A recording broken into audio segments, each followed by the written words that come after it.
ఏం చూసినావు జీవితంలో? గాజుల రామారం కుక్కట్పల్లి రెండో చూసిండ్రు. మళ్ళా కూర్చొని తాగినప్పుడు ఏం మాట్లాడతారు తెలుసా?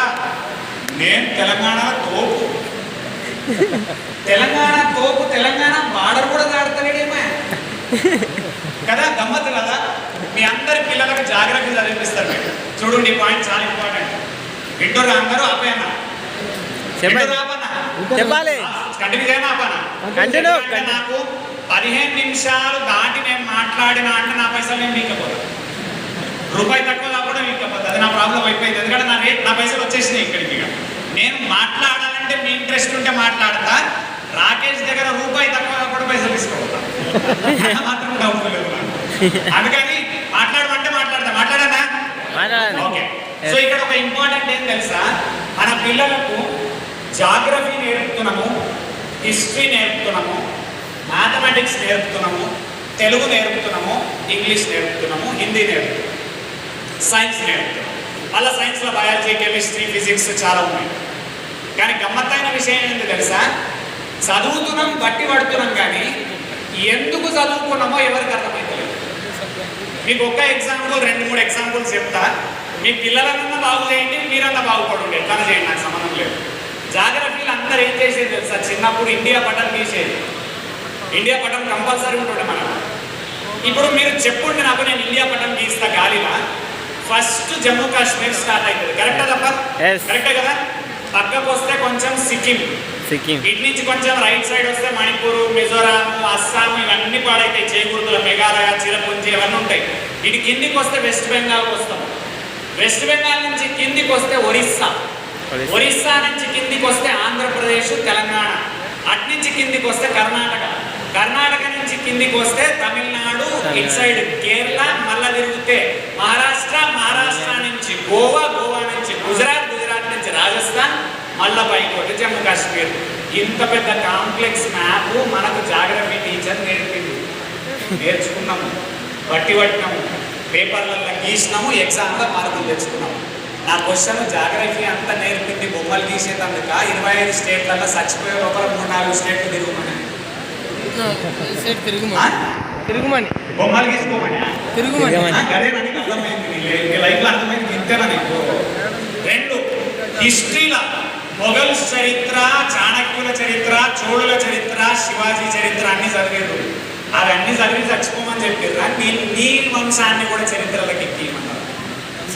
ఏమన్నా చేసి సాధించి చరిత్రలో నీ పేరు కూడా నేర్చుకోమని చెప్పారు. ఇది ఇంపార్టెంట్. అది పట్టుకుంటలేదు. అన్నిట్లో మ్యాథ్స్ ఇంపార్టెంట్ చెప్తాను. మ్యాథమెటిక్స్లో సింపుల్ ఇంట్రెస్ట్ నేర్చుకోరు, కాంపౌండ్ ఇంట్రెస్ట్ నేర్చుకోరు. చక్రవడ్డీ, బారువడ్డీ. బారువడ్డీ ఏమో నార్మల్, చక్రవడ్డీ పవర్ఫుల్. బట్టి వడ్డీ మళ్ళీ అది కూడా చక్రవడ్డీ చెప్పు అనగానే 1 - ఇది హోల్ టు ది పవర్ 6 తొక్క తోడమే కింద 100 బట్టి వడ్డీ చిన్నప్పుడు. కానీ నా క్వశ్చన్ మీ అందరికీ ఏంటి తెలుసా? చక్రవడ్డీ నీ లైఫ్లో ఎప్పుడు ఉపయోగపడుతుంది, ఎక్కడ ఉపయోగపడుతుంది? ఎక్కడ ఉపయోగపడుతుంది తెలుసా? ల్యాండ్గా ప్లాట్ కొనుక్కొని 20 సంవత్సరాలు ప్లాట్ ఆపినప్పుడు చక్రవడ్డీ వర్కౌట్ అయ్యి మనీ మల్టిప్లై అయ్యి కరోడ్పతి అవుతుంది. రియల్ ఎస్టేట్ చాలా పవర్ఫుల్ అక్కడ, చాలా చాలా చాలా చాలా పవర్ఫుల్.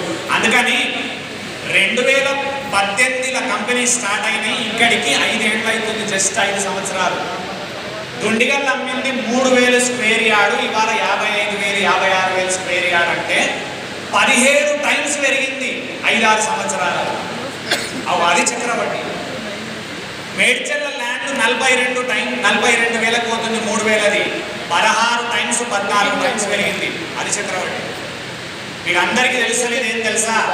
మామూలు గుడ్డిగా బతికేస్తున్నాం మనం, సబ్జెక్ట్ మిస్ అవుతున్నాం. రిక్వెస్ట్ ఏం చేస్తున్నాం? ఇంకొక క్వశ్చన్ అందరినీ, మనందరం సినిమాలు చూస్తే డెవలప్ అవుతామా, సెషన్లు పెట్టి డెవలప్ అవుతాం? గట్టిగా గట్టిగా సెక్షన్లు కదా. ఫ్రీగా సెషన్ పెడితే ఓడరాడు, పైసలు పెట్టి సినిమా పోతారు. ఇంకోటి, పిల్లలను సినిమాలకు తీసుకుపోతారు, సెషన్లకు తీసుకురారు. ఫ్రీ సెషన్కు పిల్లలకు లేరు, పైసలు పెట్టి సినిమాకి తీసుకుపోతారు పిల్లగాన్ని. ఎట్లా ఆలోచన విధానం మారుతుంది మంది? ఇవే చిన్న చిన్న చిన్న చిన్న చిన్న చిన్న తప్పులు. మనందరం చిన్న చిన్న తప్పులు చేస్తున్నాము, లాంగ్ టర్మ్లో పెద్దగా అవుతున్నాయి అవన్నీ. కాబట్టి రిక్వెస్ట్ రిక్వెస్ట్ మీ అందరికీ స్మూత్గా విషయాలు. ఒక చిన్న పిల్లవాడు కూర్చున్నాడు, గ్రేట్ అది యాక్చువల్గా. ఒకసారి చెప్పండి అబ్బాయికి. యాక్చువల్గా ఇట్లాంటి తండ్రులు స్టార్ట్ అయ్యారు మార్కెట్లో ఈ మధ్యకాలంలో. ఈ మార్కెట్లో స్టార్ట్ అయ్యారు. నిజంగా చెప్తున్నాను నేను, చాలా మంది ఈ మధ్యకాలంలో తండ్రులు పిల్లలను సెషన్లకు తెచ్చి కూర్చోబెడుతున్నారు. ఆయన బెట్టు కడుతున్నా ఆ పిల్లగాడికి జాబ్ వచ్చినా రాకున్నా ఖతర్నాక్ బిజినెస్ మ్యాగ్నెట్ అవుతాడు. ఆ దేనికన్నా సక్సెస్ అవుతాడు బెట్టు కడుతున్నా అందరికీ. ఎందుకంటే మైండ్ సెట్ మాతో ఒక దగ్గర ఖచ్చితంగా ఎవరినో ఒకరిని చూసి ఇన్స్పైర్ అవుతారు కదా కంపెనీ పెట్టాలని. ఎవరో రిచ్ పీపుల్ని చూసి మేము కూడా రిచ్ కావాలని కలలుగా ఉంటారు కదా. రెండు, ఎవరికైనా కంపెనీ చూసి ఆయన 100 మందికి ఉద్యోగాలు ఇచ్చినప్పుడు ఆయన 100 మందికి లైఫ్ ఇస్తున్నాడు, నేను కూడా ఇవ్వాలని డిసైడ్ అవుతారు కదా వాళ్ళు. లైఫ్లో ఎప్పుడు ఎక్కడో ఒక దగ్గర ఎవరో మన లైఫ్ను మార్చుంటారు. దానివల్ల ఇంత దూరం వస్తాం మనం అందరం కూడా. మా గురువు ఒకసారి ఇలా సెషన్ చెప్తా ఉన్నాడు, నాకు లైఫ్ టర్నింగ్ పాయింట్ ఒకటి చాలా ఇంపార్టెంట్ నా లైఫ్లో. ఫస్ట్ టైం సెషన్స్కి ఎక్స్పోజ్ అయిన నేను 32 సంవత్సరాల సెషన్స్ వినలే నా లైఫ్లో. 32వ సంవత్సరంలో ఒకరోజు ఇలా సెషన్లో కూర్చున్నాను. మా గురువు నాకు అప్పుడు గురువు కాదు, స్పీకర్ డైరెక్ట్గా వచ్చిండు, ఎక్కిండు, సబ్జెక్ట్ చెప్తా పోతున్నాడు. నేను ఎట్లా కూర్చోనో తెలుసా, వెనక చైర్లా ఇలా కూర్చుంటా. ఏం ఫీలింగ్ తెలుసా నాకు, వాడేం చెప్తాడు నేనేం వినాలి. ఎందుకు మనం తోపు ఫీలింగ్ ఏం తెలుసా, జాబ్ ఉంది, ఇల్లు ఉంది, ప్లాట్ ఉంది, ఒక పెళ్ళాం ఉంది, ఒక కొడుకున్నాడు అప్పటికే. ఇంకా మనం మార్చేటోడు ఎవడు అనే ఫీలింగ్ అక్కడ కూర్చున్నా. ఆయన అన్ని చెప్పి చెప్పి చెప్పి చెప్పి ఒక్క క్వశ్చన్ అడిగిండు, బాణం దిగిపోయినా. ఏమడిగింది తెలుసా, కారు కొన్నారా అన్నాడు. ఆన్సర్ అనుకున్నా ఎప్పుడో కొన్నా. మళ్ళీ అన్నాడు ప్లాట్ కొన్నారా అన్నాడు. చిన్నప్పుడే కొన్నా. నీకు చెప్తున్నా, ఒక్క ప్లాట్ కొన్నా 2006లో. 2006లో ఒక్క ప్లాట్ 5 లక్షలు పెట్టి కొంటే ఇవాళ దాని వాల్యూ 1.5 నుంచి 2 కోట్లు. ఇది చక్రవడ్డీ, ఇది చక్రవడ్డీ అంటారు యాక్చువల్గా. ఆయన అడిగినప్పుడు అనుకున్నా ప్లాట్ కొన్నా, ఇల్లు కొన్నారా కొన్నా, ఫారెన్ పోయిరా, అన్ని క్వశ్చన్లకు మనసులు ఏమనుకో తెలుసా, ఎస్ వచ్చింది అన్ని. ఇక సెషన్ అవసరం లేదు, మీకు అవసరం లేదు, వెళ్ళిపోదాం అనుకున్నా. లాస్ట్కి ఏమడిగింది తెలుసా, బ్యాంకులో పైసలు ఉన్నాయా. ఇప్పుడు ఆన్సర్ వస్తలేదు. ఇంకొకటి ఏమడిగింది తెలుసా, సడన్ గా హాస్పిటల్లో పడి మలేరియా జ్వరం వచ్చి 3 నెలలు హాస్పిటల్ బెడ్ మీద పడితే ప్రాణహాని లేదు చెప్పిన ఆయన, ప్రాణహాని లేదు కానీ 3 నెలలు హాస్పిటల్లో పడితే నీ బతుకు నడుస్తుందా నడవదా? నడవదు. ఎందుకంటే జాబ్ ఉండదు, పైసలు రావు, అప్పుడు నడవదు. ఉన్నోరు పూసుకున్న దిగి. ఇంకొకటి ఏం అడిగిండు, సంవత్సర కాలం జాబ్ పోతే నీ బతికెట్లా తెలియదు. ఫైనల్ ఏం అడిగిండు తెలుసా, అసలు బాణం లాస్ట్ కూర్చిండు. ఏం కూర్చిండు తెలుసా, మీ బతుకులలో పెన్షన్ ఉందా అని అడుగుతున్నాను. నేను అడిగిన క్వశ్చన్కి ఎవరి దగ్గర నా పెన్షన్ ఉందా, చేతుడి పెన్షన్ ఉందా, గవర్నమెంట్ వాళ్ళు ఉంటారు డెఫినెట్గా. ఓకే, వీళ్ళకి సపోర్ట్ కొట్టురు, పెన్షన్ ఉన్న వాళ్ళకి సపోర్ట్ కొట్టురు. మిగిలిన వాళ్ళు ఎట్లా బతుకుతారు 60 తర్వాత? అందరికి ఏం ఆలోచన తెలుసా, వదిలేస్తే బిర్యానీని పీక్తాం కానీ పెన్షన్ ఎవరు ఆలోచించండి. పెన్షన్ ఎప్పుడు 60 తర్వాత అప్పుడు చూసి ఏం పీక్తావు, ఇప్పుడు చూస్తే అప్పుడు బతుకుతావు. అదర్వైజ్ నీ బతుకు అగాధమైంది ఆ రోజు. ఇది ఆయన నాకు చెప్పిన తర్వాత నాకు ఒక పాయింట్ అయితే క్లారిటీ వచ్చింది. నేను తోపని ఫీల్ 500 సెషన్లు విన్నా, కూర్చొని 500 సెషన్లు విన్నాను. అప్పుడు నాకు లైఫ్ మీద క్లారిటీ వచ్చి సంపాదన పెరిగి మెల్లగా మెల్లగా మెల్లగా మెల్లగా కట్ చేస్తే ఒక మామూలు సాఫ్ట్వేర్ ఇంజనీర్ 2 తెలుగు రాష్ట్రాలలో సేల్స్ కోచ్గా నిలబడ్డాడు అంటే దానికి కారణం నేను సెషన్స్ వినడం. యాక్చువల్గా ఇంతమంది సేల్స్ వాళ్ళు ఎందుకు వింటూ వృత్తగా వింటలేరు అని. రెండోది మీకు ఓపెన్గా చెప్తున్నాం, ఇక్కడ 1.5 గంటకు నేను తీసుకునే మనీ చాలా మంది నెల శాలరీ ఈక్వల్. చాలా మంది నెల శాలరీ, నేను ఈ 1.5 గంటకు తీసుకునే పైసలు ఈక్వల్. నేను నిజంగా పైసలు వద్దు అనుకుంటే 2 సెషన్లు చేసి పడుకోవచ్చు నేను నెల మొత్తం. చాలు నా లైఫ్ గడుస్తుంది, 2 పిల్లలను చూసుకోగలుగుతా. కానీ నా గోల్స్కు అంత చిన్న మనీ సరిపోదనే జాబ్ వదిలేసి బయటకు వచ్చిన కదా. అంతే కదా, ఆప్షన్ ఇచ్చిండు దేవుడు, పొటెన్షియల్ ఇచ్చిండు, మాట ఇచ్చిండు, హార్డ్ వర్క్ చేసేది ఇచ్చిండు. కొందరు పుట్టుడే చేదు కాళ్ళు లేకుండా కొట్టిర్రు. 2 చేతులు 2 కాళ్ళు 2 కాళ్ళు అన్ని పర్ఫెక్ట్గా ఇచ్చిండు. ఆరోగ్యంతో ఉన్నాం, అమ్మా నాన్న బాగున్నారు, వాళ్ళు చదివిపిచ్చిర్రు, వేసుకునేందుకు బట్టలు ఉన్నాయి. ప్రపంచంలో 3 పూటలు తినని వాళ్ళు చాలా మంది ఉన్నారు. మనం 3 పూటలు నిజంగా పారేసేంత మనీ మా అన్నం ఇచ్చిన దేవుడు మనకు. అయినా కూడా మనం అర్థం చేసుకుంటలేము ఏంటంటే లైఫ్ చాలా పవర్ఫుల్, లైఫ్ చాలా పవర్ఫుల్, లైఫ్ చాలా పవర్ఫుల్, లైఫ్ చాలా పవర్ఫుల్. కానీ లైఫ్ పవర్ఫుల్గా మారాలి అంటే మళ్ళీ మళ్ళీ మళ్ళీ మళ్ళీ జీవితంలో చదువుకోవాల్సిన అవసరం ఉంటుంది, నేర్చుకోవాల్సిన అవసరం ఉంటుంది. అదృష్టం యూట్యూబ్లో చాలామంది నేర్చుకుంటున్నారు ఈ మధ్యకాలంలో, అది బెటర్.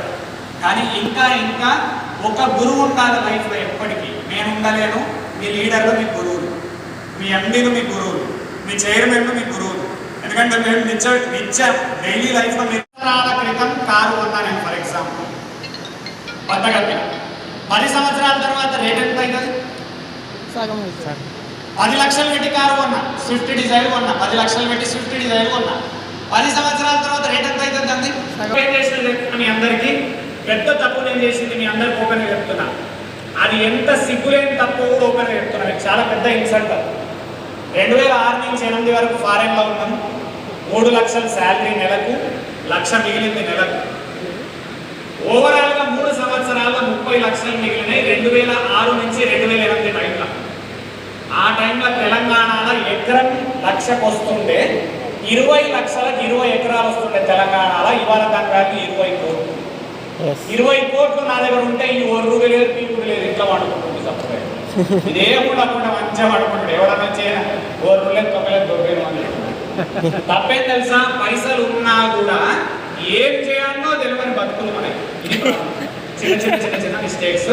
సో 3-4 సమరైజ్ చేస్తా, పాయింట్ సమరైజ్ చేసి క్లోజ్ చేస్తా, బికాస్ ఎండ ఎక్కువ అవుతుంది యాక్చువల్గా. ఓకే, ఫస్ట్ పాయింట్, నువ్వు చేస్తున్న బిజినెస్ చేసుకుంటూ, చేస్తున్న జాబ్ చేసుకుంటూ ఖచ్చితంగా పార్ట్ టైంలో ఎస్ఎల్ఎంలో పార్ట్ టైంలో నువ్వు ఖచ్చితంగా ఎప్పుడైతే ఈ జనాలతో తిరిగి ప్లాట్లు అమ్మడం నేర్చుకుంటావో మైండ్ సెట్ పెరుగుతుంది, ఆలోచన విధానం పెరుగుతుంది, స్లోగా పైసలు పెరుగుతాయి, పవర్ఫుల్ తయారవుతారు. ఇంకొక పెట్టు కడుతున్నాను. 4 సంవత్సరాలు ఎస్ఎల్ఎంలో తిరిగి మీ అందరికీ చెప్తున్నా, కూర్చున్న అన్నదమ్ములందరికీ 4 సంవత్సరాలు నువ్వు చేస్తున్న బిజినెస్, నీ సెలూన్ నడుపుకుంటా, నీ షాప్ నడుపుకుంటా, నువ్వు ఎస్ఎల్ఎంలో 4 సంవత్సరాలు పార్ట్ టైం ప్లాట్ అమ్ముడు కనుక చేస్తే ఒకవేళ సక్సెస్ అయితే పైసలు వస్తాయి, పక్కన పడే. రెండో మాట చూద్దాం, ఫెయిల్ అయితే ఏంటి? ఫెయిల్ అయితే ఎట్లా? 4 సంవత్సరాలు సెలూన్ నడుపుకుంటా సైడ్కి ఎస్ఎల్ఎంలో వర్క్ చేసి ఓన్లీ 10 ప్లాట్లు అమ్మినావు 4 సంవత్సరాల్లో. నిజానికి నువ్వు ఫెయిల్ అయినట్టు లెక్క. 10 అమ్మినావు కాబట్టి అనుకుందాం. కానీ నేనేమంటా తెలుసా, 4 సంవత్సరాలు నువ్వు ఇక్కడ సంపాదించిన అనుభవము, ఎక్స్పీరియన్స్, నాలెడ్జ్ ఏదైతే ఉందో దానివల్ల నీ సెలూన్లో డబల్ మనీ వస్తాయి. నీకు పెట్టబెడుతున్నాం, ఛాలెంజ్ చేస్తున్నాం మీ అందరికీ. ఎందుకంటే అన్నిటికంటే మోస్ట్ పవర్ఫుల్ ఎక్స్పీరియన్స్. హిందీలో ఒక డైలాగ్ ఉంది, క్యూ డరే జిందగీ మే క్యా హోగా, క్యూ డరే జిందగీ మే క్యా హోగా, కుచ్ నా హోగా తో తజుర్బా హోగా. క్యూ డరే జిందగీ మే క్యా హోగా, ఎందుకు భయపడుతున్నావు జిందగీలో ఏమవుతుంది అని. ఏం కాకుంటే తజుర్బా హోగా. తజుర్బా అంటే ఎక్స్పీరియన్స్ వస్తుంది అంటాడు.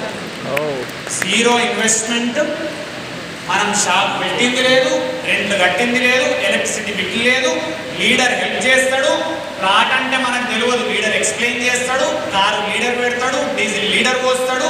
ఫెయిల్ అయితే ఎక్స్పీరియన్స్ వస్తుంది, పాస్ అయితే పైసలు వస్తాయి. చూడండి, ఇంతకంటే అద్భుతమైన బిజినెస్ ఎక్కడ ఉంది ఎప్పుడు మీరు నాకు ఇప్పుడు ఇంతకంటే మంచి బిజినెస్ ఎక్కడ ఉంది? పిల్లలను ఐఐటీలు చదివిపిస్తారు, లక్షలు పెట్టి కాన్వెంట్లో చదివిపిస్తారు. మన ఇంటి ముందర ఏం చేసినా, నేను సండే రోజు మీరందరు సైడ్కి పోతారు, నేను ఖాళీ ఉంటాను. ఆ రోజు ఏం చేద్దామని బయటకు వచ్చి చెట్టు పెడదాము, ఎందుకన్నా మంచిది, ఎండాకాలం ఎండలు ఎక్కువ కొడుతున్నాయి, చెట్టు పెడదాం, 5 సంవత్సరాల తర్వాత చెట్టు పెరుగుతుంది, జనాలకు మంచి అవుతుంది అని చెప్పి నర్సరీ పోయి చెట్టు తెచ్చిన. ఇంటి దగ్గర తవ్వుతున్న పెట్టలే, ఇంకా తవ్వుడు మొదలు పెట్టగానే పక్కింటోడు వచ్చాడు, పెరగదు నేను అన్న పెట్టలేదు అన్నాడు, పెరిగేస్తాడు. నాకు ఒకటైతే క్లారిటీ అనిపించింది, నిజంగా పెరగదు ఆ చెట్టు. ఎందుకు తెలుసా? ఆ గుంతల వాణ్ణి పెట్టి ఇంకో గుంత తీసి చెట్టు పెడితే తెలుసు మాత్రం. సొసైటీలను ఏం చెయ్యకముందే డిస్కరేజ్ చేసుకోండి ఉన్నారు, ఎంకరేజ్ చేసుకోండి అని. ఇక్కడ కూర్చున్న వాళ్ళకి ఒక రిక్వెస్ట్, మోటివేషనల్ స్పీకర్లు నీకు ఏమాత్రం రిలేషన్షిప్ లేకుండా, రక్త సంబంధం లేకుండా, మళ్ళీ నీతో లైఫ్లో కలవకుండా నువ్వు బాగుపడితే ఆనందపడే వ్యక్తులు మోటివేషనల్ స్పీకర్లు. గుర్తుంచుకోండి అందరూ కూడా. అదేంటి తెలుసా, మీ లైఫ్ బాగుపడితే మా బ్రాండ్ జరుగుతుంది.